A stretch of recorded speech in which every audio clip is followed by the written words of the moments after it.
기도하겠습니다. 좋으신 아버지 하나님, 우리에게 이 아침을 허락하여 주시고 또한 깨어서 말씀을 통해서 이 하루를 출발할 수 있게 하시니 감사를 드립니다. 이제 얼마 남지 않은 2021년도 잘 마무리할 수 있게 하시고 이제 잘 마무리함을 통해서 이제 내년에는 지금보다 더 나은 삶으로 발전해가는 우리의 모두의 삶이 되게 하여 주시옵소서. 우리 구주 예수 그리스도의 이름으로 기도드립니다. 아멘. 오늘 우리에게 주신 말씀은 누가복음 21장입니다. 본문 읽기는 21장 1절에서 4절입니다. 예수께서 눈을 들어 부자들이 헌금함에 헌금 넣는 것을 보시고 또 어떤 가난한 과부가 2렙돈 넣는 것을 보시고 이르시되 내가 참으로 너희에게 말하노니 이 가난한 과부가 다른 모든 사람보다 많이 넣었도다. 저들은 그 풍족한 중에서 헌금을 넣었거니와 이 과부는 그 가난한 중에서 자기가 가지고 있는 생활비 전부를 넣었느니라 하시니라. 아멘. 오늘 본문 말씀은 마지막 때의 징조를 분별하고 깨어 기도하라는 말씀입니다. 성전에서 가르치시던 주님은 이제 성전 앞에 마련된 헌금함을 보고 그것을 주목하십니다. 많은 부자들이 적지 않은 돈을 그 헌금함에 넣고 자신이 스스로 만족하는 것을 보게 됩니다. 그때 한 남루한 과부가 아주 작은 돈을 넣는 것을 보셨습니다. 주님께서는 그 가난한 과부가 그 어떤 부자보다 더 많이 넣었다고 그 과부를 칭찬합니다. 그렇다면 하나님의 이런 칭찬은 무엇을 말하는 것일까요? 바로 주님께서 보시는 것은 그 사람의 마음과 동기였던 것입니다. 하나님 앞에 얼마나 많은 액수를 드리냐가 중요한 것이 아니라 어떤 마음과 동기를 보고 주님께서 그 마음을 칭찬하신 것입니다. 또한 이 말씀은 이제 무엇을 또한 말씀하시냐면 이제 그 교회가 그 성전이 주목하는 것은 사람들의 그런 형편을 살피는 게 아니라 오히려 사람들의 마음을 위로하고 사람들의 생활을 사람들의 삶을 본질적으로 해결해 주는 것이 아니라 오히려 높은 자, 화려한 자를 환대하면서 그들이 많은 헌금을 하는 것을 보고 있었던 것입니다. 그러니까 그 당시에 이런 가난한 과부의 삶을 돌아보지 못하는 성전 체제를 비판하는 것도 담겨져 있습니다. 사람들은 이제 성전의 화려함에 감탄하며 예수님께 말씀합니다. 하지만 주님은 그런 화려한 성전을 보면서 그 성전이 마침내 파괴될 것을 말씀하십니다.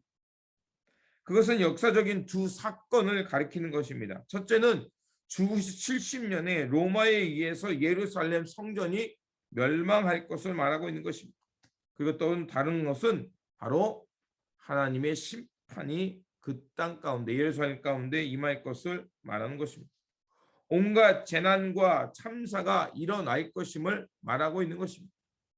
그런데 그것은 주님이 끝이 아니라 바로 시작이라고 말합니다. 그리고 많은 사람들, 즉 자신들이 거짓임에도 불구하고 마치 자신들이 그리스도인 양 일어나서 사람들을 미혹하게 될 것이라는 것입니다. 그리고 또한 많은 그리스도인들이 거짓에 의해서 핍박을 받을 것이라고 말합니다. 하지만 주님은 그것이 오히려 염려하지 말고 기회가 될 것이라고 말합니다. 바로 하나님의 진리를 드러낼 수 있는 기회가 되기 때문에 그렇습니다. 그래서 많은 사람들이 스스로 자기를 어떻게 보호할까 염려하지 말고 주어진 것은 우리에게 주어진 삶 속에서 믿음을 굳게 지키는 것입니다. 때로는 그 믿음 때문에 사람들로부터 외면당하고 배신당하고 미움받을 수 있지만 중요한 것은 주님의 믿음을 지키며 주님을 향한 믿음을 지키며 견디는 것이라고 말합니다. 또한 예루살렘이 멸망 후 이방인의 때가 차기까지 이 땅 이스라엘 땅의 회복이 일어나지 않을 것을 미리 말씀해 주십니다. 그러나 마침내 이제 온 열방이 하나님 앞에 구원을 얻는 날이 오면, 그리고 이스라엘이 회복되어서 하나님의 구원과 나라가 완성될 것임을 또한 말씀해 주고 있습니다. 그럼 마지막 때 하나님의 구원의 완성의 때를 향해 우리가 살아갈 길은 무엇일까요? 주님께서 19절에 이렇게 말씀하십니다. 참고 견디라는 것입니다. 견디라는 것은 바로 우리가 이 세상을 향해 보여야 할 태도의 모습입니다. 우리가 목숨을 얻으려고 무엇을 입을까, 무엇을 먹을까 그 염려에 바치는 것이 아니라 바로 견딘다는 것은 무엇인가 중요한 것을 붙들고 살아가라는 것입니다. 그러면 그리스도인들에게 중요한 핵심적 가치는 무엇일까요? 우리에게 생명을 주는 가치는 무엇일까요? 바로 하나님을 향한 마음을 갖는 것입니다. 하나님과 바른 관계, 진실한 관계를 맺는 것이 바로 그 마지막 때를 살아가는 성도들의 모습이며 우리가 지켜내야 될 가치이며 영생에 이르는 길인 것입니다. 그렇습니다. 마지막 때를 준비하는 가장 좋은 방법은 늘 깨어 기도하면서 하나님과 바른 관계를 맺으며 살아가는 것입니다. 우리가 깨어 있는 동안 기도하면서 내 삶이 어디와 어떻게 연결되고 있는지, 내가 하나님과 어떤 관계를 맺고 있는지 늘 살피며 살아가는 것입니다. 그렇게 기도는 하나님과 진실되게 관계 맺는 시간이며 방법이며 삶의 도구인 것입니다. 하나님과 깊이 관계를 맺으며 살아갈 때 우리는 진실되게 살아갈 것이고 영생의 삶을 향해 살아갈 수 있는 것입니다. 이것이 바로 마지막 때를 준비하는 길입니다. 그렇게 우리는 방탕함과 술 취함, 세상의 염려로부터 우리의 마음을 지켜내야 할 것입니다. 그러므로 다시 한번 세상의 염려와 방탕 혹은 먹고 사는 문제에 의해서 내 마음이 다른 것에 빼앗기거나 둔해지지 않도록 항상 깨어 기도하면서 지금 여기서 하나님과 바른 관계를 맺으며 살아가는 것, 그것이 마지막 때를 사는 성도의 모습이며 바로 생명을 얻는 길입니다. 그러므로 항상 깨어 주님 안에서 바른 관계를 맺으며 살아감으로 마지막 때를 준비하며 살아가는 저와 여러분들이 되시기를 주님의 이름으로 축원드립니다. 기도하겠습니다.